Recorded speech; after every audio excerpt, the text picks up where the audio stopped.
Sementara itu puluhan kios di Pasar Rakyat Kayu Agung hingga kini tidak kunjung ditempati oleh pedagang meski sudah dilakukan rehab secara total.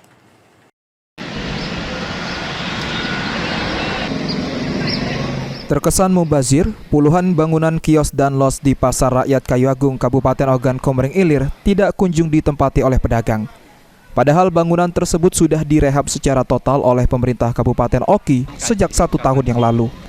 Bupati Oki Muhendi Mahzareki mengatakan, belum ditempatinya sejumlah kios tersebut disebabkan beberapa faktor, di antaranya harga yang terlalu mahal dan lokasi yang kurang strategis, serta masih ada fasilitas yang belum memadai.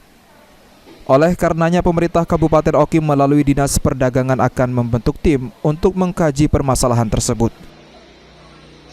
Nah, ini kita sedang kaji, kita ingin mendorong bahwa itu juga sumber pendapatan sebenarnya melalui retribusi. Nah, harapan kita nanti ke depan kita dorong, kita sudah bentuk tim melalui Dinas Perdagangan untuk mendorong percepatan tempat-tempat yang memang bisa menjadikan itu pendapatan asli daerah kita.